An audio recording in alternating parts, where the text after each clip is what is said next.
Blizzard Watch podcast. It's not a Halloween podcast. I just sound like this. Sorry. Hey, everybody. It's Matt. I have a bit of a sore throat and a bit of a laryngitis thing happening. We have our amazing hosts, Joe and Liz, and our guest host, who's also like secretly a Cylon or something, Cory. I think we determined that both Cory and I are like secretly evil geese in the pre-show. Did we do that? No, you've given away your evil to the geese. Oh, okay. Yes, yeah. All As right, is tradition. fair. But yeah, so we're all here and we're going to be talking about stuff. First up, it's April Fools. I don't have. I'm assuming there's a whole bunch of April Fools stuff out there, but It's my least favorite day of the year now. Yeah, it is also my least favorite day of the year. Everybody is so down on April Fools. It's fine. Let a little frivolity into the world. Here's the thing, Cory. I don't disagree with you that we should have some frivolity, especially in the raging dumpster fire of our world. But unfortunately, everybody's idea of an April Fool's joke on the internet is like blatant lying. It's not. Yeah, that's usually my problem with it, right? Like people don't understand like what an innocuous joke is anymore. Not everybody. Some do. There are some okay ones out there. And I keep hearing Liz. I want you to make sure you get to say it, and then I just talked to you over you again. Sorry, Liz. Just please talk a lot now. And they just aren't always that funny. Like we got Warcraft patch notes, and one of the things in the Warcraft patch notes is housing hard mode, in which you buy a house, you get your house, but also you eat avocado toast every day. And it's like, okay, that's. Could we like upgrade our jokes like a tiny bit? That is a very stale joke at best. I mean, at least make a joke about the price of eggs. At least that's a modern, timely joke. But but that gets a little too political. Oh gosh. Anyway. Yeah. It's just some eggs, Brian. How much do they cost? $10,000. See there. Now that was funny. Do that with the eggs. Yeah.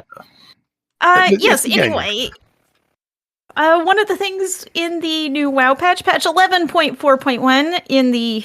I should just clarify, just in case you think I'm being serious here, is that this is, I hope, an April Fool's joke, because one of the things they say they're adding in the patch is the Undermine DMV, which is a dungeon with a 3-hour queue that lasts...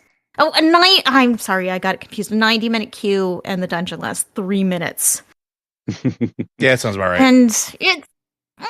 yeah, and then there's which, frankly, that sounds a little too much like some of the holiday bosses already. We don't... Do we need to do this? Do we need to add this? They're fine. The patch notes are fine, but they don't really do much for me. They're silly and they're unrelated to real stuff. And I would be more excited about real stuff. Like, when there are some patch notes here about housing, but I was so excited when they did a post about housing that it's like they give us patch notes about weird stuff. And it's like, I'd rather hear about stuff instead of fake stuff you made up. Do you remember... This was, to my mind, possibly the funniest joke they ever did. Do you remember when they did the Atari 2600 / 16-bit Molten Core? Like they did now, Molten Core in 16-bit, and it was literally like just every boss rendered like that old Berserk screen, and like literally just like lines. It looked like asteroids, but with like Ragnaros, and that to me was funny. Because they really made the thing so ridiculous, nobody would take it seriously, but also at the same time they were pretty on the nose about what every different version of something coming out looks like. Like now with this, it's like it's the exact same thing you already had, but changed. And so I thought that was really funny. A lot of times April Fool's jokes are just not that funny, but also. There's been some that have been so good that whole games have come out of them. Yeah. Like the entire new direction of the Yakuza / Like a Dragon franchise came out of an April Fool's joke where they're like, yeah, and it's going to be like an old classic JRPG. And everyone was like, They were expecting everyone to be like, no, and then they would come back and be like, nah, it's just a joke. But then like everyone was like, yeah, I want to play that. I want to play the turn-based like a dragon game. And they were like, okay, here it is. And people loved it. So I feel like we don't really have that as much. Go ahead. The one that I saw today that made me actually chuckle was there has been a typo in player housing, and instead it is playable housing, and it showed like little like houses going around doing WoW content, like actually like fighting mobs and stuff like that. That was funny. That was frivolity. That was hilarious. Especially when one of their abilities, a hotel. But the best part of that was the ability that the house player unit cast, which was uninsured hailstorm. Yep. That made me laugh real good. Yeah. See, and this is the joke that I just flipped out over and started on a tirade of negativity about April Fools. It got to the point where I wrote this whole post, and Anna said I was being too negative. I mean, sometimes Anna, I asked, am I just being a nutcase? And it's like, yes, you are. This is maybe tone it down. So that post is getting mostly deleted. I mean, but I'm gonna leave the part about the house. We're gonna talk about this house because this player housing trailer with the house bouncing around is basically very similar to a trailer from an indie game at Day of the Devs called Building Relationships, in which you are a house.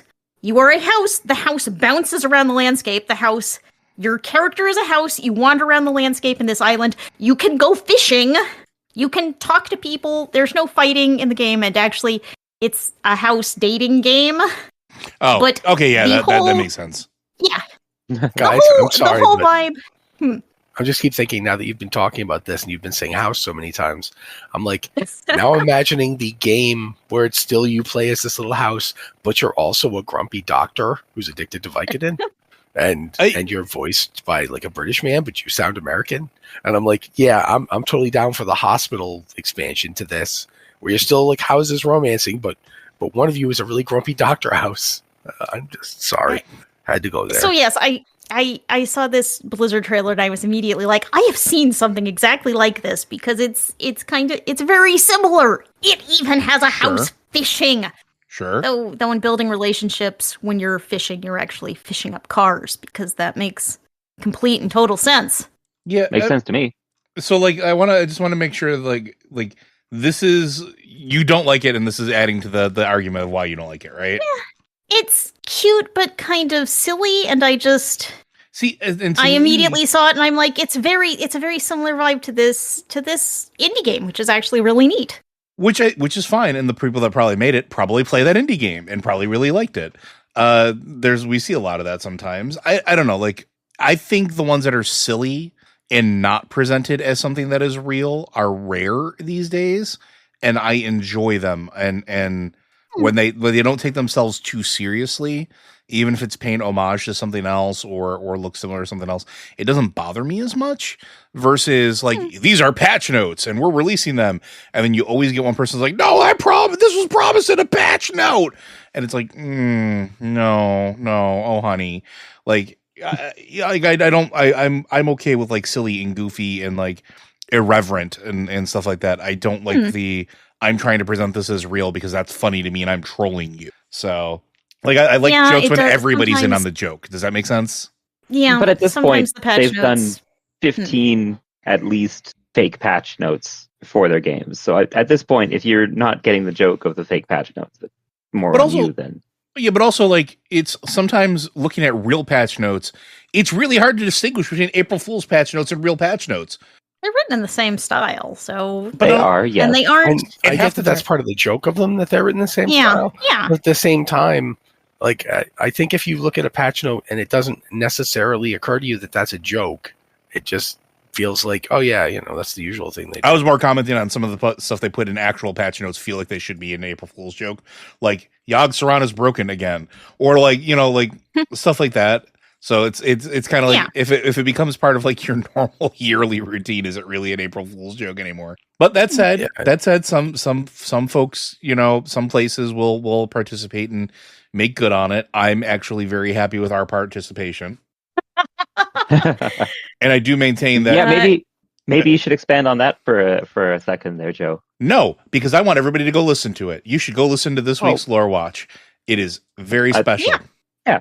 And then I was gonna say it's not quite like what we used to do. And some of you that have been here for a long time maybe remember when we did the all day long site takeover, which was a lot of work and a lot of effort, but also afforded me the ability to non-ironically write stoically taking balls to the face in a post that was published for everybody to read when we were Twilight Watch for an hour, or Twilight.com or whatever we decided we were called. Because that was just, oh man, that was chef's kiss. Nothing will ever top that for anything I've participated in.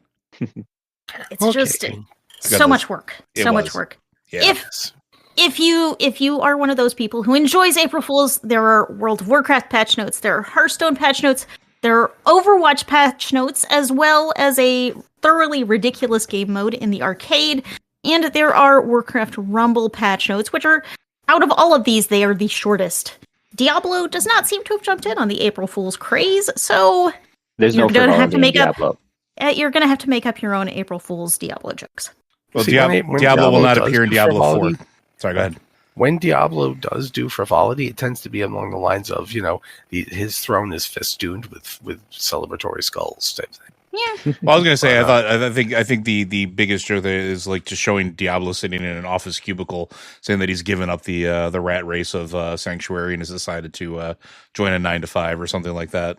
I don't know if you want evil. That's definitely a place you might want to go.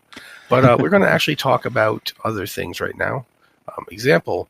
We're going to talk about the April trading post, and we're going to not do the thing where I just go crazy and go, this is great, this is great, this is great. Instead, we're going to talk about what this one is.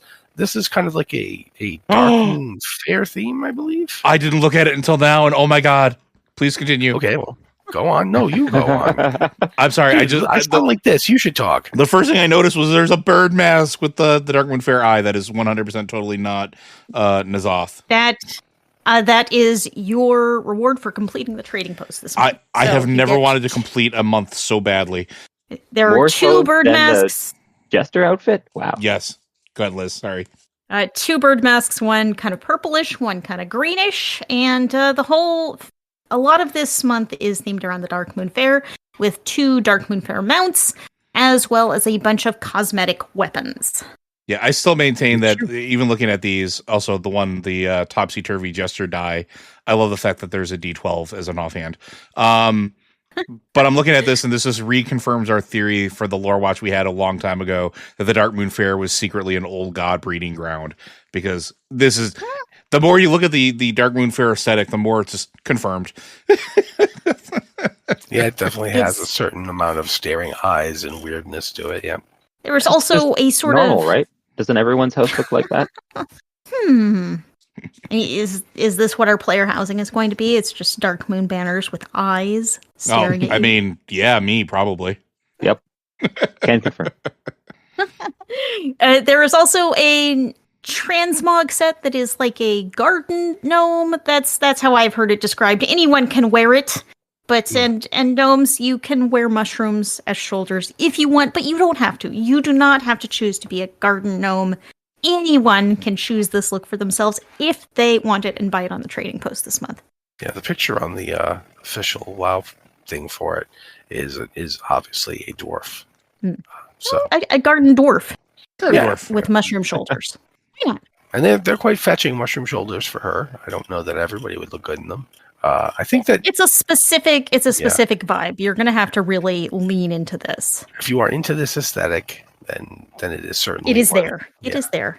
There's also you guys already mentioned the various Jester's weapons, which include a 2-handed garden trowel, which is actually it's technically a 2-handed axe, but it looks very much like some kind of garden implement that someone left out, and which has stuff growing through it now.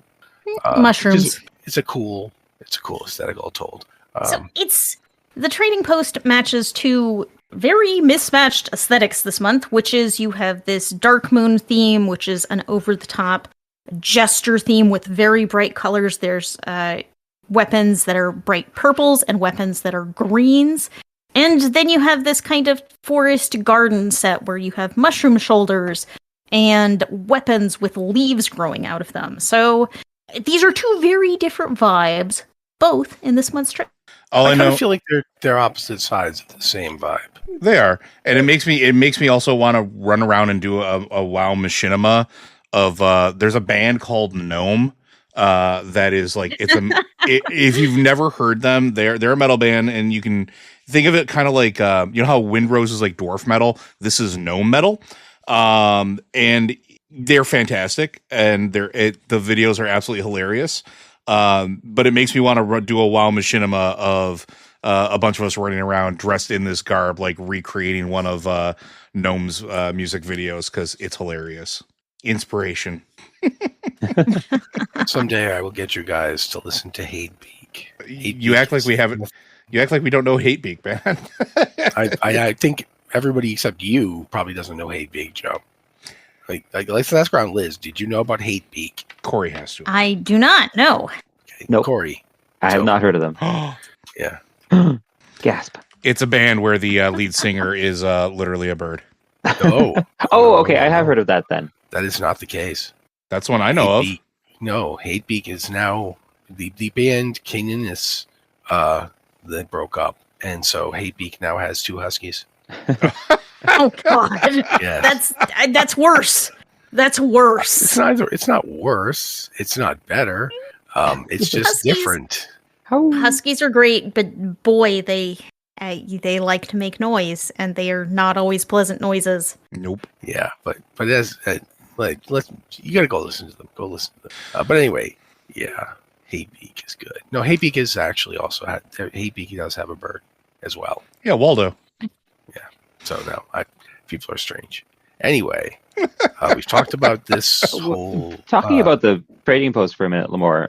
I've seen a lot of feedback from people around in the Warcraft community about how they don't really feel like they know what the trading post is meant for, or the feedback is that Warcraft will do something like they'll put out 3 mounts and transmog and pets in the same month, and you can still only get a fraction of that.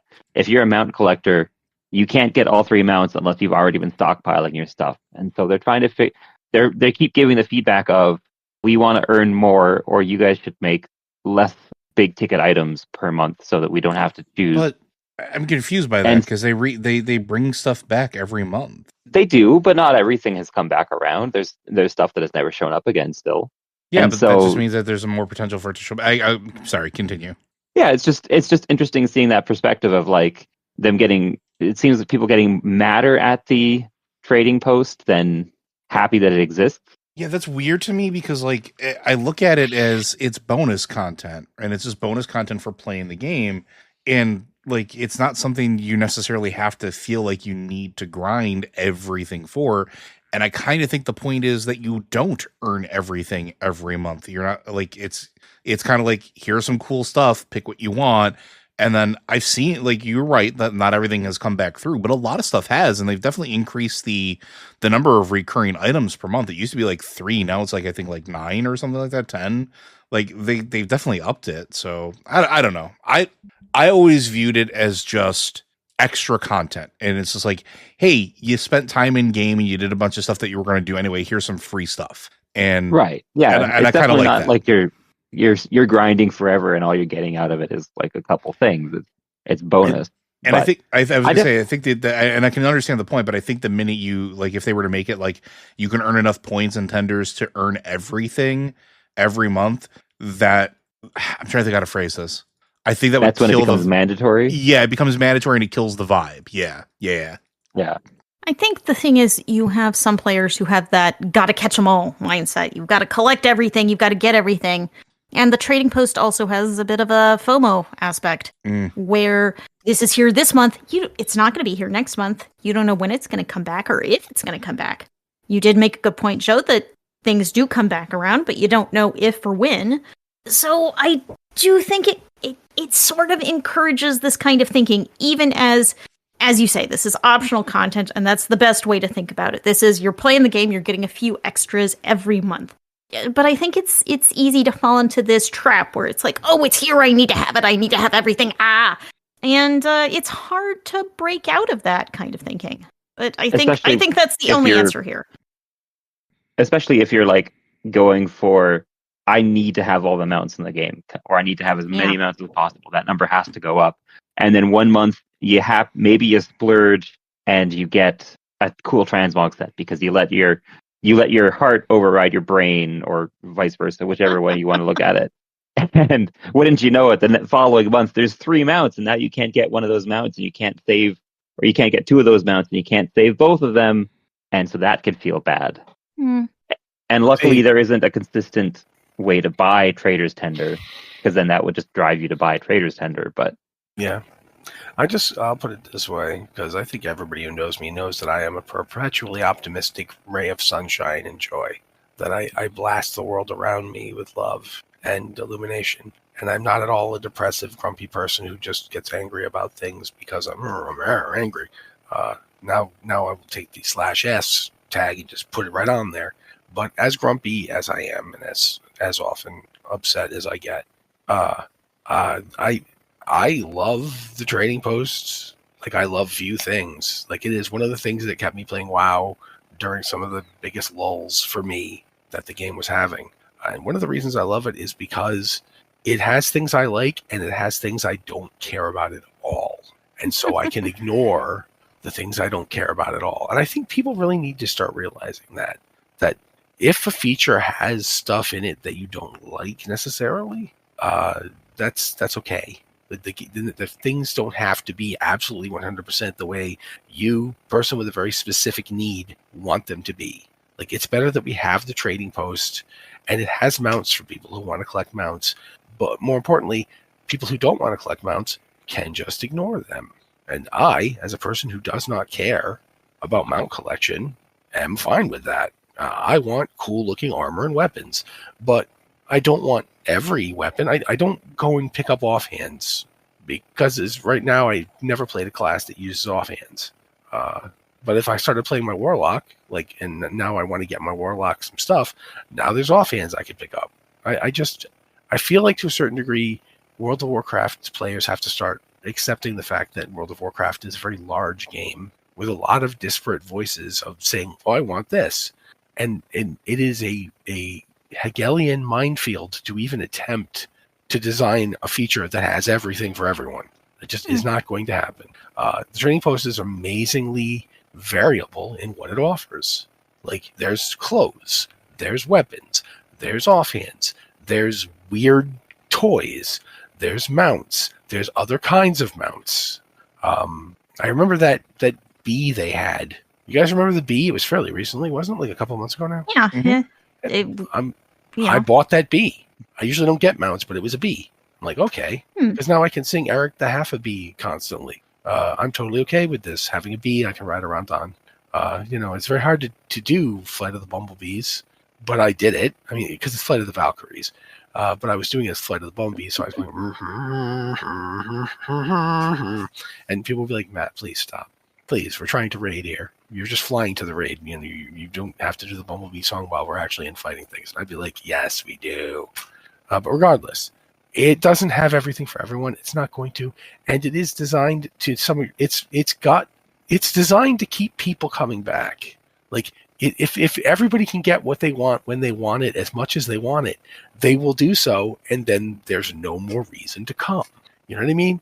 I think a lot of WoW design is based around this idea of, we tried making it so you could get everything you wanted when you wanted it, and everybody did, and then they got bored. So now we're going to make it so there's a little bit of uncertainty, but we don't want it to be full on RNG, because then people get mad. So they're trying to find that sweet spot where people get stuff, but they can't get everything at once, because it's just impossible to have like 3 absolutely new mounts every week. I mean, every month when the trading post opens, okay, 3 completely new mounts you've never heard of. And every month to do that, that's 12 times, in a year. It's just faster than they can go. So there's mechanisms built into this to keep you coming back. And also, that's my take on it. And also make them not have to work at a breakneck crunch speed to continue to make everything too, right? Mm-hmm.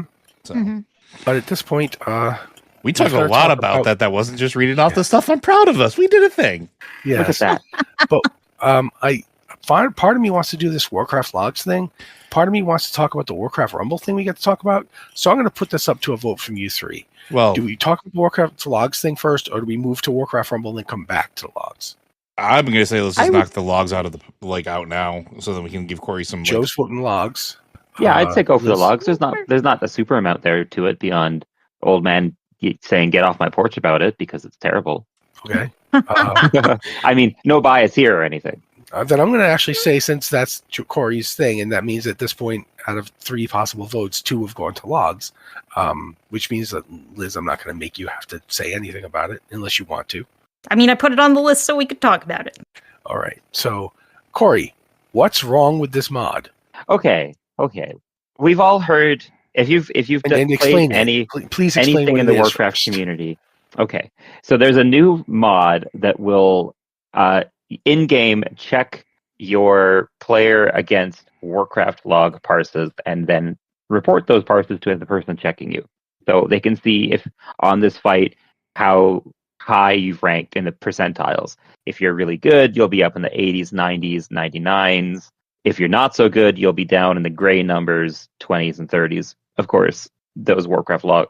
So it's just another eye-level way of measuring your player performance. Raider IO score, IO meter in game, dungeon score. It's just another metric to apply to a player, in theory, to ensure that the person you're recruiting for content is going to fit the content properly and not be an anchor on your group and drag you down. Great in theory, in that kind of like you want to succeed and everyone you're playing with wants to succeed, and this helps you find people to succeed with, right? Mm. Seems pretty standard and straightforward.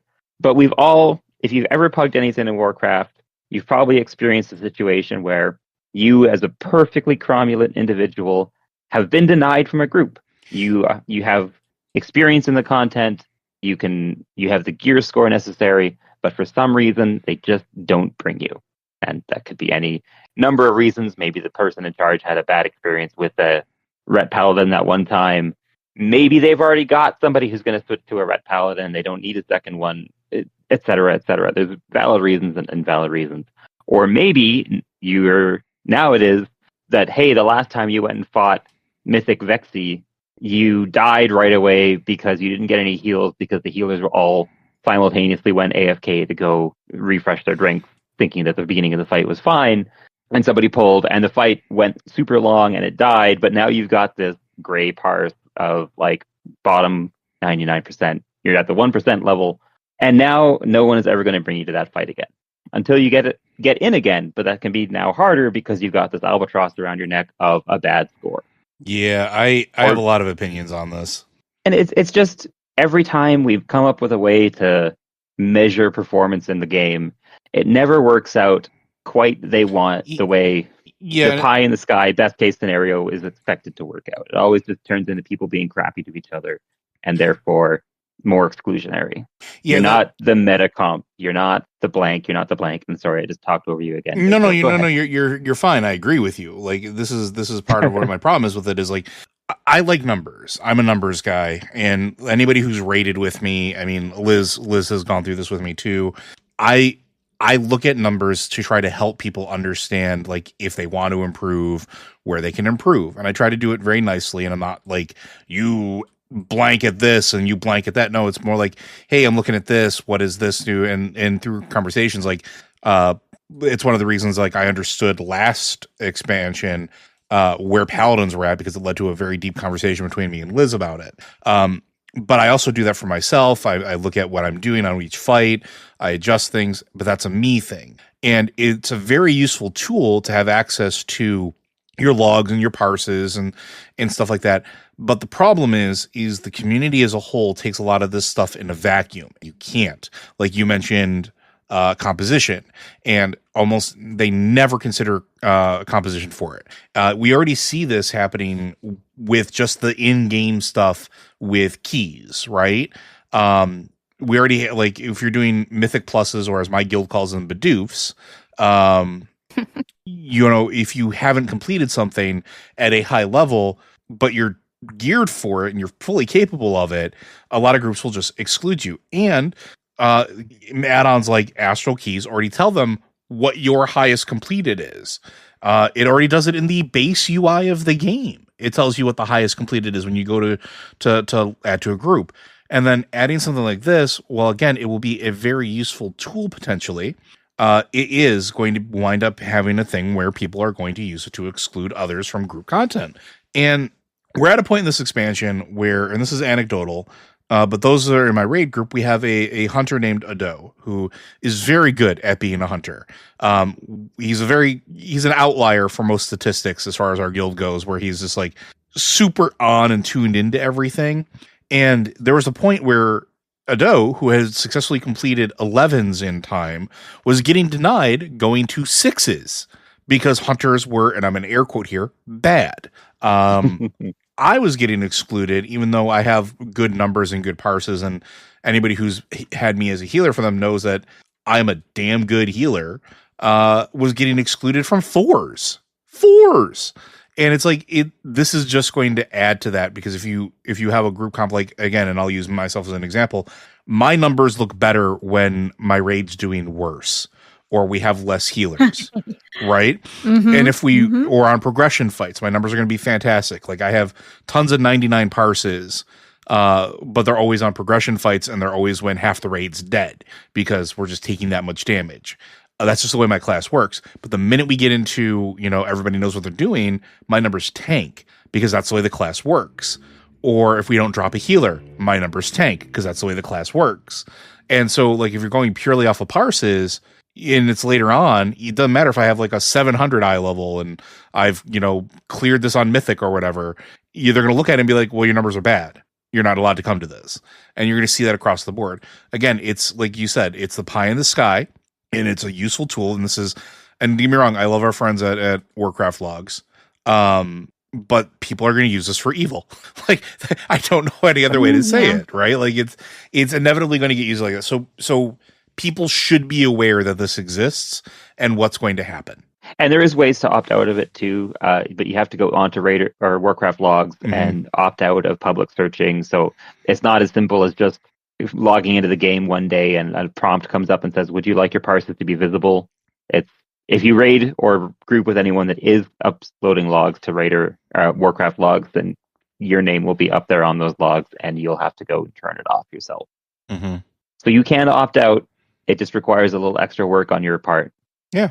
And in which case, also, is that a sign about you as a player, where this add-on returns no values, and now they're like, oh, well, this person's hiding stuff, so they must be bad, or they blah, blah, blah.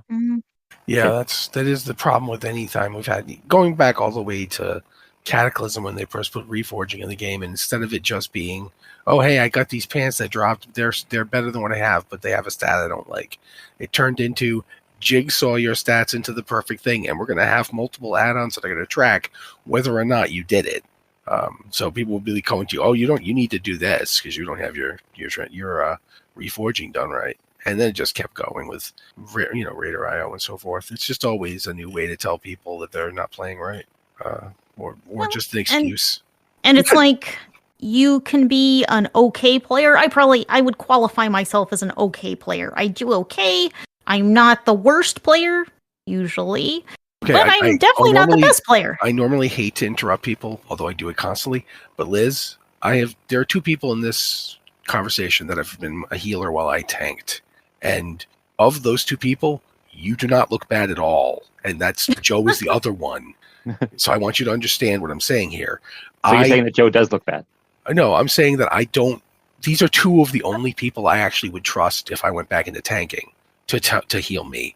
At one point, Liz kept me up. We were doing an experimental run of, I want to say, Legion dungeons. We went into the one dungeon where there was like an entire room full of demons, and we were trying to get like those things pulled so we could go down. And Liz healed me through literally enough damage that killed everybody else in the group. If you got a tank and a healer, you can keep going. Not very fast, but theoretically. So I just had to say that you are a very good player. You may not think you are, but you are. But there's an old joke that floats around that you don't get invited to a Mythic Plus run unless you've got the mythic raid clear, and you've already got your Keystone Hero, and you've got 17 credits on IMDb, and a Presidential Medal of Honor, and Like you once seriously, if were you're in a like, play with if you have Scarlett all these Johansson. 99% polls, like if you're constantly doing within the 99% of world runs on this content, you don't need to do it in a pug. You know what I mean? Well, maybe you're on and you got, a half hour to play, and you're like, the I can people bust who out need it aren't the people who are going to have all these polls. The people who need it are the people who you know what I mean. It annoys me. Yeah, I mean, it's gonna hurt the people who need to run these things the most. The people who have okay parses, but aren't the best players in the world. And there are, when you're getting a 99% parse, that's because you're better than a lot of players putting logs on Warcraft logs. Mm-hmm. Yep. And so that means a lot of people potentially in this middle ground that want to try, or maybe they're even really low, or maybe they don't have anything on Warcraft logs, but they want to start getting into this. They want to learn how to do this. They want to get better at this, or they need gear to keep advancing.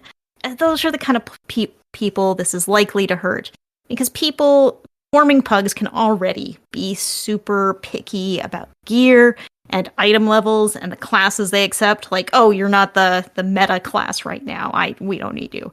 So this just has a potential to make it worse and more difficult. Just something to be aware of moving forward, that it is out there. And if you take the moments, go and opt out if you don't want to be involved in that. And that's A-okay. Mm-hmm. Now, I want to move away from this and talk about some happier stuff, because Warcraft Rumble's cute. And I'm going to let Cory talk about Warcraft Rumble. Hey, did you guys know that Warcraft Rumble's cute? It is. I heard it from a reliable source. Yeah, it's Lich King time in Warcraft Rumble.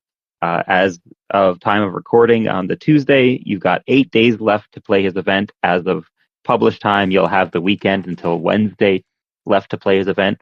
The good news is that's definitely enough time to earn the Lich King in game without paying them any money. He's a pretty solid leader. He's a lot of fun. Everyone loves Arthas. He's a well-designed character visually and mechanically. Death Knights are great. Go in and jump in and play it. It's probably their best event they've done yet.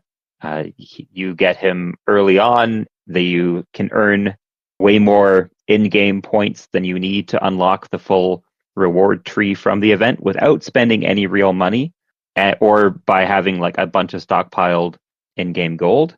And at the same time, they've put some challenging missions in that are themed around him and themed around Icecrown. You go through the Pit of Saran, you climb up, and you get to the Frozen Throne where you fight. And each level you fight Arthas, and the first two he runs away, and the third one you beat him on the top of Icecrown, just like in real life. And wouldn't you know it, they're fun. They scale to your level. They launched a little overpowered, but they've reined in the first one, so it's a better difficulty curve on them. And like I mentioned, they scale to your level, which is great. And it's a fun, challenging Warcraft Rumble experience that lets you fight the Lich King and then use the Lich King. Alongside him, they've put a bunch of skins into the game for the Lich King that you unlock through the tree. And even you can get golden versions of the Footmen, Griffin Rider, and Tyrion by completing the new heroic Siege of Stormwind mode, which Mitch and I did just last night, which was actually a really good challenge. The second heroic fight was very challenging. We spent easily an hour and 20 minutes just trying to beat Innkeeper Allison over and over and over again. So if you're playing Warcraft Rumble, or you think you might, jump in, spend a little time poking around in the Lich King event. He's available now for free in Warcraft Rumble without paying any money, by just doing things in the event and trying the missions out. After the event is over, he will be available again in the future. He's not gone forever, but I don't know what that will look like. So if you got an hour, play it on the weekend. If not, you'll see him around again, I'm sure. But speaking of things like that, hey, Liz, can I have 60 American dollars? For what? What do you need 60 American dollars for, Cory? Well, I could buy 8,300 googly eyes, or I could buy the Lich King Mega Bundle from Warcraft Rumble. Oh, I don't know if I have. I don't know if I have $60 for that. Maybe if you were going to buy the googly eyes. They are a solid investment. You can never go wrong with 8,300 googly eyes. But I go wrong with anything. I don't know what you're talking about. Trust me. For some reason, that they think that people really want to spend $60 on a bundle of things for Arthas the Lich King in Warcraft Rumble. And oh boy, is that a lot of money to spend on Warcraft Rumble all at once in one go. That is the price of a full game with story and missions and voice acting and cinematics and a bunch of achievements and on a console or something, right? Or that is 2 indie games or 7 indie games or 60 indie games if they're $1 each. So man, like, and you get a cosmetic skin for Arthas that it's just the Prince of Lordaeron. It's him before he got all Lich Kingified, although he still does have Frostmourne because that's kind of important for the character model. And you get some cool Ice Crown themes for your towers, and you get a bunch of in-game resources, and you level up your Arthas a little bit faster at the beginning. But like I said, by playing the game, you probably have a good handle on getting your Arthas most of the way to that same level of power without giving them 60 American dollars, which is $85. It's $75 Canadian in game, which is still a lot of money. It's boggling to me. I went and saw Ann Wilson and Nancy Wilson as Hart at the Coliseum here just the other weekend, and the ticket was only $50, including fees. So I could go and see Legends of Rock and Roll for less money than I could spend on the Lich King. It's ridiculous. I get it's a free-to-play game, and I get that I don't have to spend money on it if I don't want to. And if it was just cosmetics, I would make that argument even harder. But at the same time, it's so much money. And I have given money to Warcraft Rumble in the past. I've bought the monthly booster where for 30 days you get a little extra daily gold and a little extra daily experience. And I've bought the cheap $5 or $12 kind of bundles for new units when they do them at that cheaper price point. You know what? I've got $5 and I really want to get a few more points into my priestess or my swole troll or whoever it was. Yeah, okay, I'll give you $5 Warcraft Rumble. You entertain me, etc., etc. But when they start them at the $30 price point or the $60 price point, that is just, it's so much money all at once, and I cannot do that, and I don't know who else is doing it. It's a lot of money. Especially when you consider, like you said, the cost of games. Although I will say that the cost of a new game is a little bit higher than that. And yes, it is a free to play. It is a free to play game. It's weird, and we've talked about this before. Free to play games have a weird spot when they want to keep producing the game and make sure that they keep, the project stays alive. And Blizzard free to play games almost never, this is my opinion, I don't have any data to back this up because they never release any of this data. I feel like most of the free to play games that they've had didn't really have a hard time maintaining their budget through cosmetics or other stuff to begin with. And in this one, this feels like an Overwatch bundle. Does that make sense? Yeah. Like you're unlocking the hero, you're getting a skin, and then you're getting some conditional stuff, or you can earn 2/3 of it in game, but still have to buy the skin. And it's almost exactly the old Overwatch model, which for better or worse was a thing. So again, if it's your thing, great, fantastic.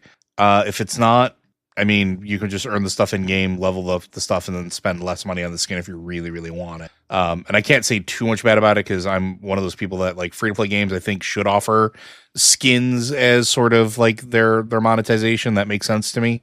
But yeah, I don't know. It's just that's a lot of money for me as far as I'm concerned. I think the really important thing here is to be aware that Arthas is available. You can just go and play the game and get him, which is something I frankly did not understand when I logged into Rumble. I had talked to Cory because it presents you this bundle. It's like, hey, get Arthas.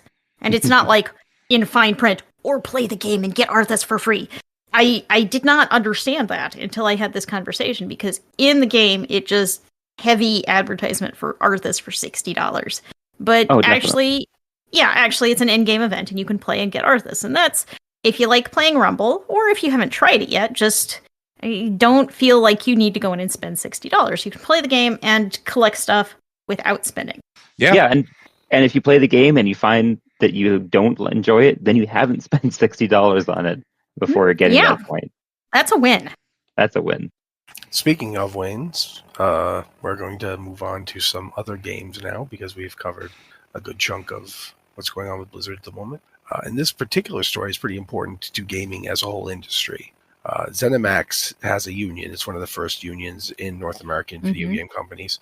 And after 2 years of trying to deal with Microsoft, amazingly, Microsoft is actually really hard to deal with as a union. And a whole variety of other unions could already have told you that. They have not been able to negotiate the deal. And so right now, the union is voting on whether or not they're going to strike. The union has called for a strike, and the discussion is on. This is a big deal for a lot of reasons. The first reason it's a big deal is this is one of the first major North American unions that started out in the wake of quite a lot of really awful stuff revealed about various game companies, including the Activision problem. If you remember Activision and Bobby Kotick. Came out. There were multiple scandals on that front. Go ahead, Liz. We remember. It's you can't forget that disaster.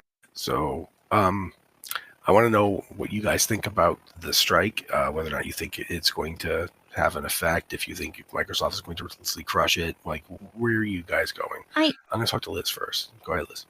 I think the thing is, this is a common union busting tactic. Microsoft has said they will accept unions, but accepting the union, letting the union form without actively getting in its way, is different from actually negotiating a fair deal with the union.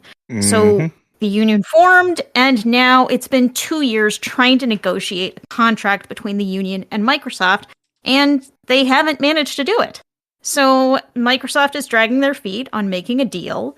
The union seems to want fair wages. They want some flexibility on return to office, particularly since return to office requires a lot of people to live in places that are more expensive, that have a higher cost of living, that maybe Microsoft doesn't want to pay them for. So, and they're also talking about some workers who do not have benefits. They have contract workers that are working without sick leave, without health benefits and things of that nature. So what they are looking for is, at least what it sounds like from their announcement, is they want a living wage. They want to have health benefits, sick leave, things like that. And they haven't been able to negotiate that with Microsoft. So it does feel like a living wage is not a hard ask. Also, at the same time, the return to office thing is the thing we're seeing all over the place throughout corporate America. Companies are asking people to return to office, but not always making it easy to return to office. Which is by design. It's not a bug. Yeah. I mean, we see a lot of companies who are asking you to return to the office, but they've sold off a lot of office space through the pandemic because no one was using it. And now you're on like a hot desk system where you go and claim any desk in front of you. I should clarify, I don't know if that's happening here, but that has been a point of conflict with a lot of companies asking people to return to the office. So I don't know how this is going to go, but this is the power of a union, is that they can call for a strike and say, hey, we've tried to negotiate with you, we've tried to come to an agreement, but we are going to collectively strike for better working conditions. That is a power you do not have when you don't have a union, because it's you and the company negotiating your future. Here, you do have more power, but at the same time, can you afford to just go on strike? That's also a problem. This can be very difficult to go on a strike, particularly if it lasts for a long time. Mm-hmm. There is a strike.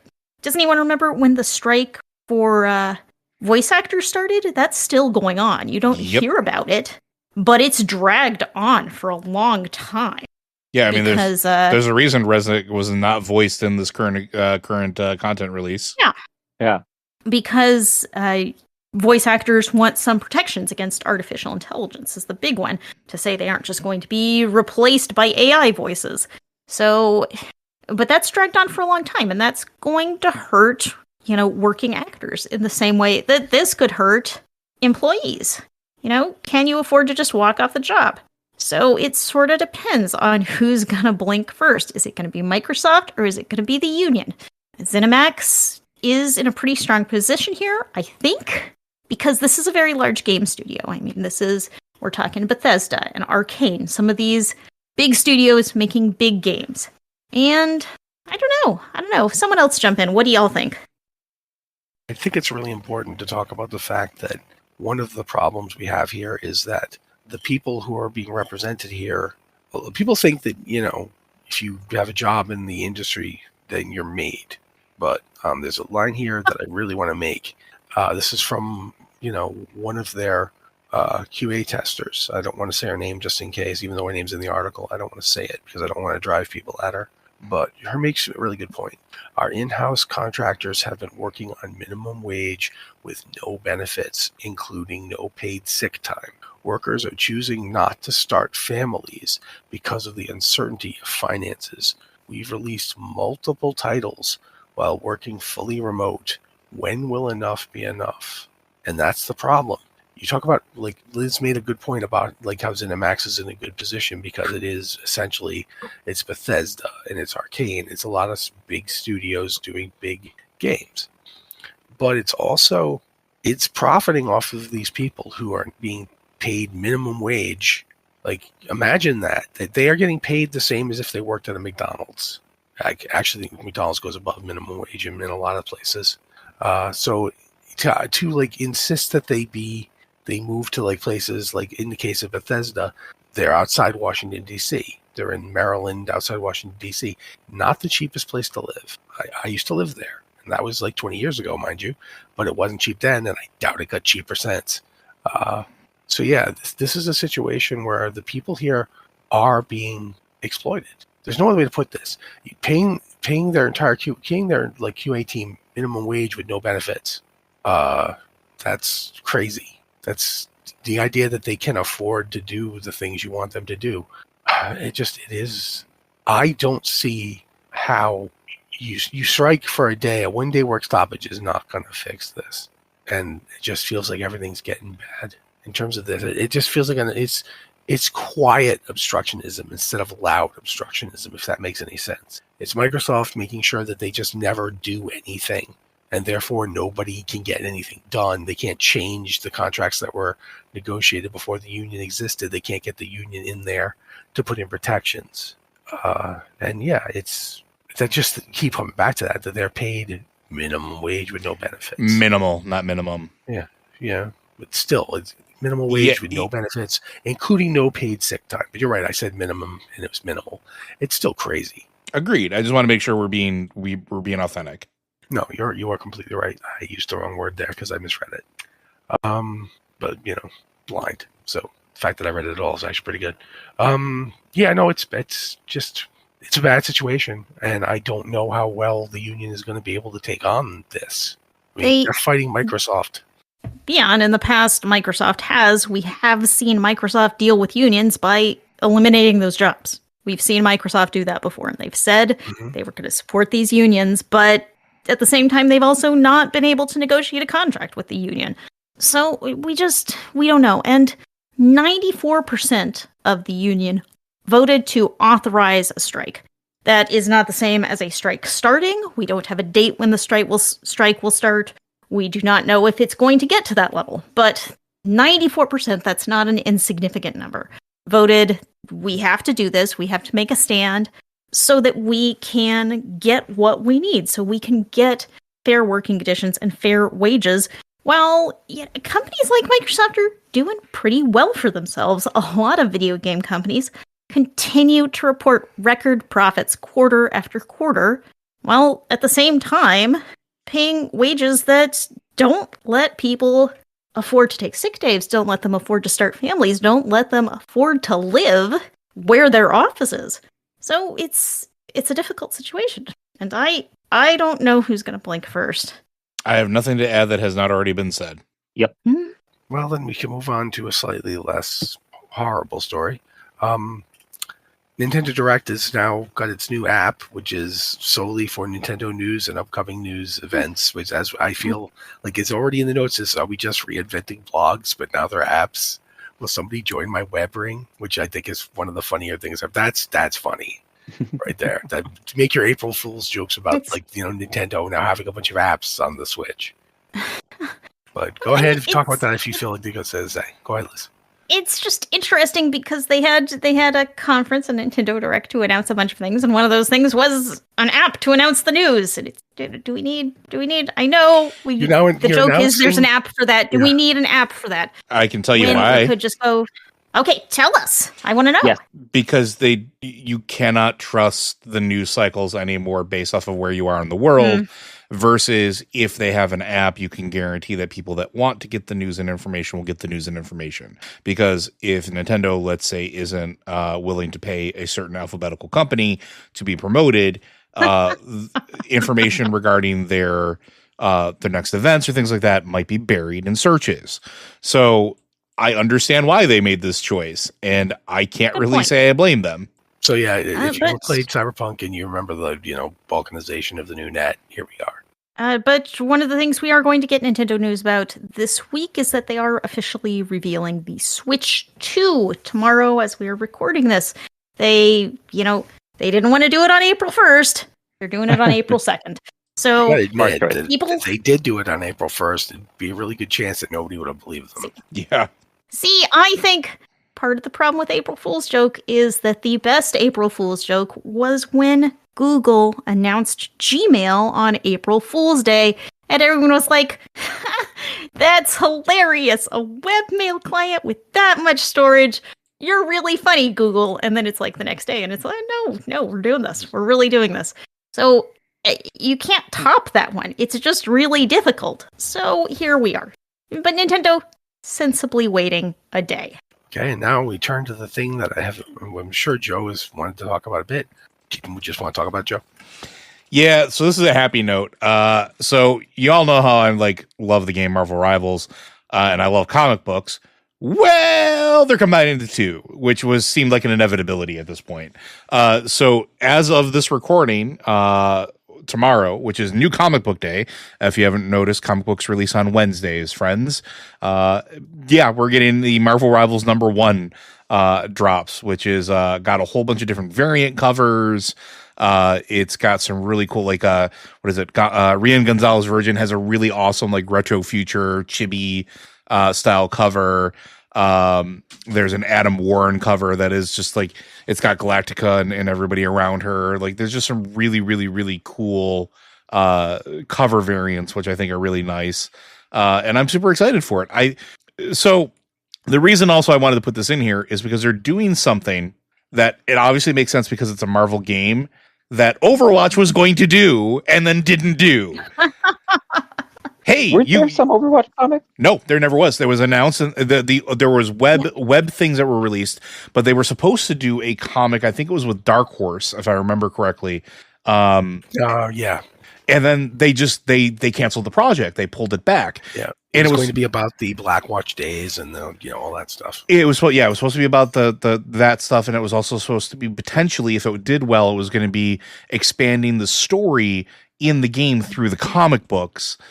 Because the game wasn't really releasing the story directly in game. And so they were originally going to do that, and they just didn't. And Marvel Rivals is well, we are Marvel.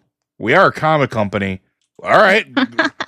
Well, everyone wants to keep comparing us to Overwatch. Let's just do the things that they don't want to do.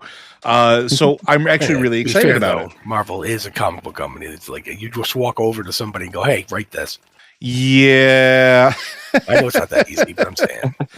I for one, am glad that I can finally read a comic book about Spider-Man. That seems like it was just made to go together.